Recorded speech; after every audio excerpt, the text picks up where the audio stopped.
Hello everyone, నేను మీ Balakrishna. Welcome to my YouTube channel. అందరికీ good morning, good afternoon, good evening. ఈరోజు నేను ఆర్ఆర్బి గ్రూప్ డి నోటిఫికేషన్ గురించి ఎక్స్ప్లెయిన్ చేద్దాం అనుకుంటున్నాను. ఎందుకంటే ఇప్పుడు చాలా మందికి ఒక అవకాశం అన్నమాట అది.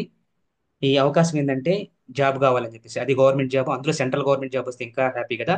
ఎవరికైతే మనకి కానిస్టేబుల్ మిస్ అయిందో, కానిస్టేబుల్స్ కానీ డిఎస్సి కానీ ఇంకా ఎలిజిబిలిటీ లేదనుకున్నారు, లేకపోతే గవర్నమెంట్ జాబ్స్ ఇంకెవరైతే రాలేదు, రావాలని దృఢంగా కోరుకుంటున్నారు, బలంగా కోరుకుంటున్నారు, వాళ్ళకి మంచి సువర్ణ అవకాశం అనమాట. ఆర్ఆర్బి అంటే రైల్వే రిక్రూట్మెంట్ బోర్డ్ అనమాట. గ్రూప్ డిలో ఈ 2025 నోటిఫికేషన్ రిలీజ్ అయింది. మొత్తం 32,438 పోస్టులు ఉన్నాయి అనమాట. 10th క్లాస్ మినిమం ఎలిజిబిలిటీ అనమాట. టెన్త్ క్లాస్ తర్వాత ఇంకోటి ఏంటి, ఐటీఐ.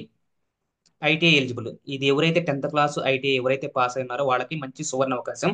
అది ఎవరికి గవర్నమెంట్ జాబ్ రావట్లేదు, ప్రైవేట్ జాబ్ రావట్లేదు, సెంట్రల్ గవర్నమెంట్ జాబ్ కావాలి, ఎవరైతే గవర్నమెంట్ జాబ్ కావాలనుకున్నారో వాళ్ళకి అవకాశం అనమాట. గ్రూప్ డి వేకెన్సీస్ 32,438 పోస్టులు ఉన్నాయి. ఎవరికైనా కావాలనుకున్న వాళ్ళు అప్లై చేసుకోండి. నేను దీని గురించి అప్లికేషన్ ప్రొసీజర్ ఎలా ఉంటుంది, ఏమి అన్ని అప్లికేషన్ అవన్నీ మీకు తెలుగులో ఎక్స్ప్లెయిన్ చేస్తాను. ఈ ఛానల్లో కంటెంట్ కనుక నచ్చితే లైక్ చేయండి, షేర్ చేయండి. నేను ఆర్ఆర్బి గ్రూప్ డి సిలబస్ మొత్తం తెలుగులోనే ఎక్స్ప్లెయిన్ చేస్తాను. ప్రీవియస్ క్వశ్చన్ పేపర్స్ సాల్యూషన్స్ అన్ని ఎక్స్ప్లెయిన్ చేస్తాను. ఎలా అప్లై చేసుకోవాలి, ఎప్పుడు ఎగ్జాము, ఏమేమి సిలబస్ ఉంటుంది, దానికి ఎన్ని కట్ ఆఫ్ ఉంటుంది, నెగిటివ్ మార్క్స్ ఉంటాయా లేవా అని చెప్పేసి మొత్తం ఎక్స్ప్లెయిన్ చేస్తాను. ఎవరికైనా ఇంట్రెస్ట్ ఉంటే ఈ నంబర్ కనిపిస్తున్న నంబర్కి ఫోన్ చేసి ఎన్రోల్ చేసుకోండి. మీకు మొత్తం క్లియర్ గా తెలుగులో ఎక్స్ప్లెయిన్ చేస్తాను. ఇప్పుడు ఇది మీకు ఐడియా వచ్చేసింది. ఆర్ఆర్బి గ్రూప్ డి ఎవరికైతే గవర్నమెంట్ జాబ్ కావాలి అని అనుకుంటున్నారో, ఎవరైతే 10th క్లాస్ ఐటీఐ పాస్ అయి ఉన్నారో వాళ్ళందరూ ఎలిజిబుల్ అనమాట. తొందరపడి అప్లై చేసుకోండి. నేను ఇంకా టైం వేస్ట్ చేయను మీది. తర్వాత దీని గురించి ఎక్స్ప్లెయిన్ చేస్తాను. తర్వాత అన్ని ఆర్ఆర్బికి వచ్చిన ప్రీవియస్ క్వశ్చన్ పేపర్ సొల్యూషన్స్ చేస్తాను. మొత్తం సిలబస్ మొత్తం ఎక్స్ప్లెయిన్ చేస్తాను. అన్ని మీకు తెలుగులోనే ఎక్స్ప్లెయిన్ చేస్తాను. కంపల్సరీగా ఎవరైతే గ్రామీణ ప్రాంతాల్లో ఉన్నారో వాళ్ళందరికీ సువర్ణ అవకాశం అనమాట. నేను మొత్తం మీకు ఎవరికైతే కోచింగ్ సెంటర్స్కి వెళ్ళి డబ్బులు పెట్టలేను అనుకుంటున్నారో వాళ్ళందరికీ అవకాశం అనమాట. నేను కంపల్సరీ ఎక్స్ప్లెయిన్ చేస్తాను. వాళ్ళకి జాబ్ వచ్చే విధంగా నేను తయారు చేస్తాను. ఎవరికైతే నాకు రాదు, మ్యాథ్స్ రావు, సైన్స్ రాదు, సోషల్ రాదు, లేకపోతే కరెంట్ అఫైర్స్ తెలియదు అనుకున్న వాళ్ళు కూడా నేను ఈజీగా వచ్చేలాగా చేస్తాను. మీకు ఎవరికైనా నమ్మకుంటే ఈ నంబర్కి వాట్సాప్ కానీ యూట్యూబ్లో కానీ మెసేజ్ ఎక్కడైతే చూస్తారో, యూట్యూబ్లో, ఫేస్బుక్లో, ఇన్స్టాగ్రామ్లో ఎక్కడైతే ఈ వీడియో వచ్చిందో చూసి మెసేజ్ పెట్టండి. మీకు ట్రైన్ చేస్తాను. కంపల్సరీగా జాబ్ కొట్టించే బాధ్యత నాది. జాబ్ కొట్టిస్తా అంతే అని అనుకుంటున్నాను. మీ చేతిలో ఉందన్నమాట. ఇప్పుడు ఎడ్యుకేషనల్ క్వాలిఫికేషన్స్ ఏం కావాలంటే మనకి, సపోజ్ మీకు డౌట్ ఉండొచ్చు, ఎవరెవరు క్వాలిఫై ఉండాలి, ఏం క్వాలిఫై ఉండాలి అనేది మీకు డౌట్ కదా, ఎవరెవరు రాసుకోవచ్చు అనే దానికి ఇక్కడ ఎవరు చూడండి. 10th class 10th class pass అయి ఉండాలి. ITI and institution recognised by NCVT, SCVT or equivalent or national apprenticeship certification ఉండాలి.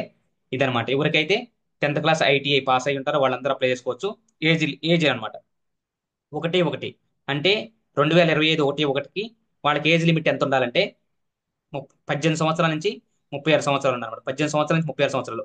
1/1కి 25కి మాత్రమే 36 సంవత్సరాలు రావాలి. 1/1 అయిన తర్వాత 30 ఏళ్ళకి వచ్చారంటే కుదరదు అనమాట. 36 సంవత్సరాలు వచ్చి ఉండాలి.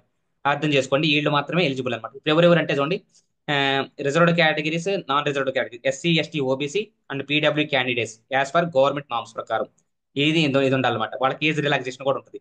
SC, ST, OBC and PW candidate as per government norms ప్రకారం ఏజ్ రిలాక్సేషన్ ఉంటుంది. మొత్తం ఎంత ఏజ్ అంటే 10th క్లాస్లో ఐటీఐ 10th క్లాస్ పాస్ అయి ఉండాలి. ఏజ్ 18 సంవత్సరాల నుంచి ఎంత 36 సంవత్సరాలు ఉండాలి. అది 1/1 25 సంవత్సరం 36 సంవత్సరాలు వచ్చి ఉండాలి. తర్వాత ఇక్కడ ఏంటంటే ఇప్పుడు చూడండి, ఇక్కడ ఫీజు ఇప్పుడు ఆల్రెడీ అయిపోయింది. క్వాలిఫికేషన్ తెలిసిపోయింది, ఏజ్ తెలిసిపోయింది. తర్వాత ఎంత ఫీజు ఉంటుందని ఐడియా ఉంటుంది. జనరల్ అంటే ఏంటంటే రిజర్వ్డ్ క్యాండిడేట్స్ కాకుండా నాన్ రిజర్వ్డ్ ఎవరైతే ఉన్నారో, బీసీ, ఓసీలు అయితే ఎవరు ఉన్నారో వాళ్ళకి 500 రూపాయలు పెట్టి చెల్లించాలి. ఎస్సీ, ఎస్టీ, ఓబీసీ, పీడబ్ల్యూడి, తర్వాత women, ex service, transgender, minorities ఎవరైతే ఉన్నారో వాళ్ళకి 250 పెట్టి అప్లై చేసుకోవాలి. మీరు ఎవరైతే 500 రూపాయలు, 250 రూపాయలు పెట్టి అప్లై చేసుకున్నారో వాళ్ళకి మీరు ఇక్కడ మీకు రీఎంబర్స్మెంట్ చేస్తారన్నమాట. 500లో వీళ్ళకి 400 రీఎంబర్స్మెంట్ చేస్తారు. వీళ్ళకి 250 మొత్తం రీఎంబర్స్మెంట్ చేస్తారన్నమాట. ఇది సువర్ణ అవకాశం. ఇది కూడా ఆలోచించేయండి. ఇక్కడ 400 రిటర్న్ చేస్తారు, ఇక్కడ 250 వాళ్ళకి రిటర్న్ చేస్తారన్నమాట. ఇది ఇక్కడ ఏంటిది మనకి చేస్తుంది ఆర్ఆర్బిలో. ఇంకొకటి మీకు తెలియాల్సింది ఏంటంటే, ఇంకా తెలుసుకోవాల్సింది ఏంటంటే ఇది ఎన్ని టెస్టులు ఉంటాయి, ఇక్కడ ఎన్ని రకాల టెస్టులు ఉంటాయి అంటే 4 రకాల టెస్టులు ఉంటాయి అనమాట. ఈ 4 రకాల టెస్టులు ఏంటి అంటే, ఒకటి computer based test. Computer based test అంటే మనకి ఇప్పుడు మనకి మామూలుగా ఎగ్జామ్ అనేది పేపర్ పెన్తో రాపియదు అనమాట. కంప్యూటర్ బేస్డ్ అని ఆన్లైన్ టెస్ట్ అంటారు. ఆన్లైన్ టెస్ట్ పెడతారు. ఇప్పుడు ఫస్ట్ టెస్ట్ ఏంటంటే కంప్యూటర్ బేస్డ్ టెస్ట్, దాన్ని సిబిటి అంటారు. తర్వాత ఈ టెస్ట్ పాస్ అవుతున్న వాళ్ళకి ఇక్కడ physical efficiency test, PET test అంటాము. ఫిజికల్ ఎఫిషియన్సీ టెస్ట్ ఇది పాస్ అయిన వాళ్ళకి డాక్యుమెంట్ వెరిఫికేషన్, అంటే మీరు ఏదైతే దీన్ని అప్లై చేసుకోవడానికి అప్లై చేశారో పెట్టారో డాక్యుమెంట్స్ పెట్టారో ఆ డాక్యుమెంట్స్ 10th క్లాస్ కానీ ఐటీఐ కానీ అవి అడుగుతారు అనమాట. ఇది 10th క్లాస్ ఐటీఐ వాళ్ళు అది ఆ డాక్యుమెంట్ టెస్ట్ వెరిఫికేషన్. ఇది పాస్ అయితే వాళ్ళకి మెడికల్ ఎగ్జామినేషన్ ఉంటుంది. మెడికల్ ఎగ్జామినేషన్ ఫిట్ ఉన్నారా అన్ఫిట్ ఉన్నారా, కళ్ళు బాగున్నాయా కాళ్ళు బాగున్నాయా చెవులు బాగున్నాయి మొత్తం చూసుకుంటారు అనమాట. ఎందుకంటే ట్రైన్ కదా, దానికి సంబంధించినవి అనమాట.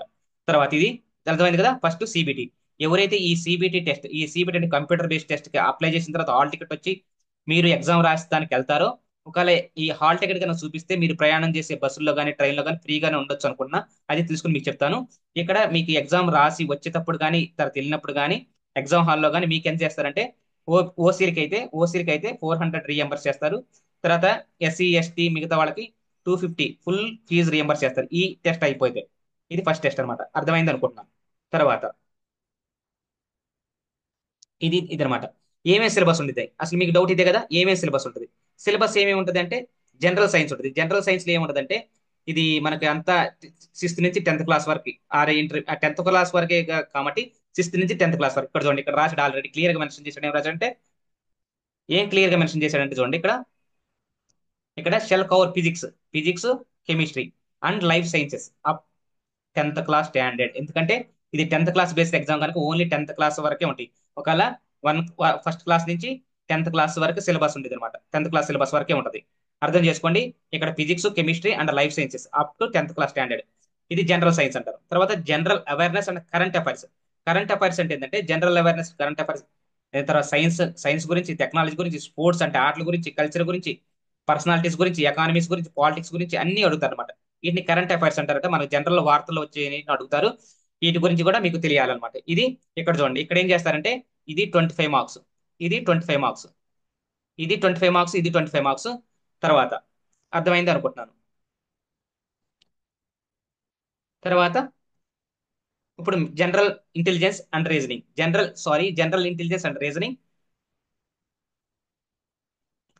ఈ జనరల్ ఇంటెలిజెన్స్ అండ్ రీజనింగ్ లో మనకి ఏమో సిలబస్ ఉంటుందంటే ఎనాలజిస్ ఆల్ఫాబెటికల్ నంబర్ సిరీస్ ఇవి ఉంటాయి అనమాట. ఇవి జనరల్ సైన్స్ మనకి 50 marks.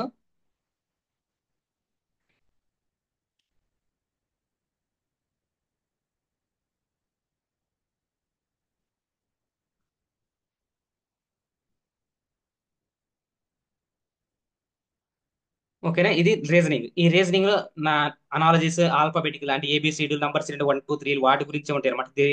General intelligence and reasoning.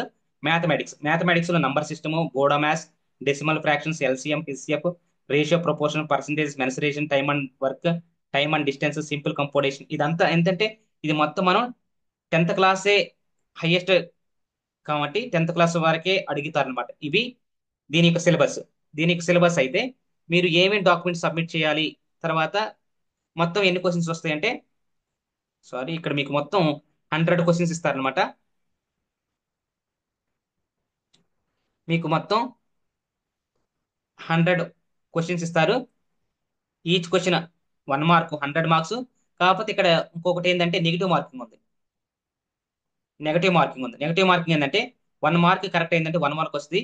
A second bit అనేది రాంగ్ అయింది అనుకో ఈ 1లో నుంచి 0.3 కట్ అవుతుంది అనమాట. 0.3 కట్ అయితే మీకు ఎంత వస్తుంది అంటే రెండు రెండు బిట్లకి 0.7 మార్క్స్ వస్తాయి. ఎలాగా మీ కరెక్ట్ అయితే 60 మార్క్స్ ఉంటాయి.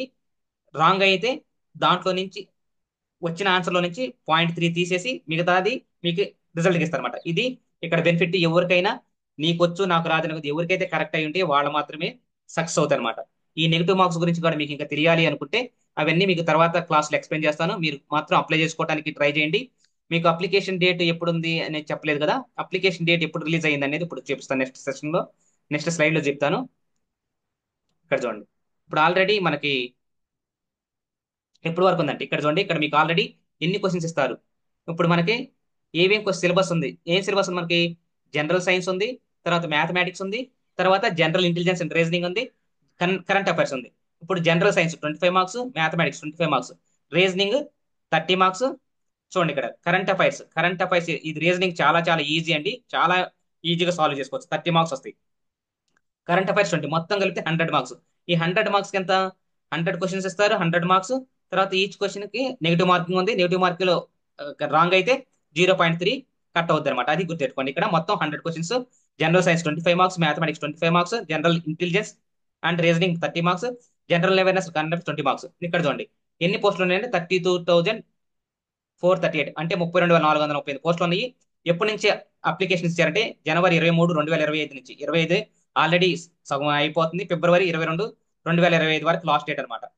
అర్థం చేసుకోండి. ఇక్కడ నేను ఆర్ఆర్బి అఫీషియల్ వెబ్సైట్ కూడా ఇచ్చాను. ఇదనమాట. ఇక్కడ ఏంటంటే చూడండి, ఇక్కడ మనకి ఏమి అప్లై చేయాలంటే మీ సైన్, అంటే మీరు మీ సంతకం అప్లై చేయాలి, తర్వాత ఫోటో అప్లై చేయాలి, తర్వాత మీ 10th class mark list, ITI mark list ఏదైనా ఉంటే అది, ఆ డాక్యుమెంట్స్ మాత్రమే అప్లోడ్ చేయాల్సి ఉంటుంది. ఇక్కడ 50% ఆఫ్ ఏరియా. ఇక్కడ చూడండి మొత్తం సైజ్ ఎంత ఉండాలంటే 50 నుంచి 100 KB ఉండాలి.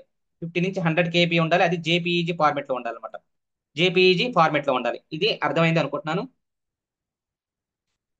తర్వాత ఇక ఇదంతా ఇవి మన అప్లై చేసే డీటెయిల్స్ గురించి అనమాట. ఇవన్నీ మీకు size of the should between 30 to 50 KB ఉండాలి. ఇదేంటిది, ఇక్కడ మన సైన్ అనేది బ్లాక్ పెన్ తో రాయకూడదు, క్యాపిటల్ లెటర్స్ బ్లాక్ పెన్ తోనే రాయాలి, క్యాపిటల్ లెటర్స్ తో రాయకూడదు అనమాట. ఇది సైన్ కి.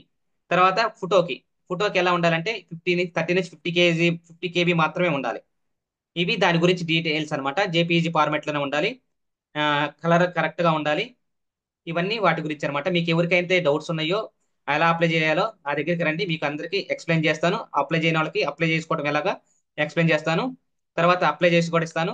మీరు చేయాల్సిందల్లా ఒకటే, నేర్చుకోండి ఈజీగా. ఈ సంవత్సరం మీకు రాకపోయినా కానీ నెక్స్ట్ ఇయర్ కంపల్సరీ ఏదో ఒక గవర్నమెంట్ జాబ్ కొట్టే ఛాన్స్ అయితే ఉంటదన్నమాట. ఎందుకంటే నేర్చుకోవాలి, నేర్చుకుంది ఏది రాదు. ఏది అయినా నేర్చుకుంటేనే మనకు జాబ్ వస్తుంది. మీకు కంపల్సరీగా నాకు గవర్నమెంట్ జాబ్ కావాలి అనుకున్నారు ఎవరైతే ఉన్నారో వాళ్ళందరికీ ఇది సువర్ణ అవకాశం లాంటిది అనమాట. తొందరగా అప్లై చేసుకోండి, మీకు ఈజీగా అయితే జాబ్ వస్తుంది. Thank you. సైనింగ్ ఆఫ్ మీ బాలకృష్ణ. అందరికి ఇంకొకసారి చెప్పేది ఏంటంటే 10th క్లాస్ ఐటీఐ పాస్ అయి ఉండాలి. 32,435 పోస్టులు ఉన్నాయి. 18 సంవత్సరాల నుంచి 36 సంవత్సరాల మధ్య ఉండాలి. 100 క్వశ్చన్లు ఇస్తారు, 100 మార్కులు ఉంటాయి, నెగిటివ్ మార్కింగ్ ఉంటుంది. తర్వాత 23వ తారీఖు 1వ నెల 2025 స్టార్ట్ అయింది. 22వ నెల 25 తారీఖు ఎండ్ అవుతుంది. మొత్తం 500 ఫీజు ఓసీలకి, 250 SC ST ఓబీసీలకి, పీడబ్ల్యూడి మహిళలకు కూడా. తర్వాత ఇంకొకటి ఏంటంటే మీకు తెలియాల్సింది, ఓన్లీ మీకు science, maths, reasoning, current affairs ఉంటాయి అనమాట. మీకు ఇమేజ్ సంతకాన్ని మాత్రం బ్లాక్ పెన్ తోనే రాయాలి, క్యాపిటల్ లెటర్స్ తో రాయకూడదు. అది 30 to 50 KB ఉండాలి. ఫోటోని 50 to 100 KB ఉండాలి. కలర్ కరెక్ట్ గా ఉండాలి, అది కలర్ ఇమేజ్ ఉండాలి. ఇదనమాట దీని గురించి.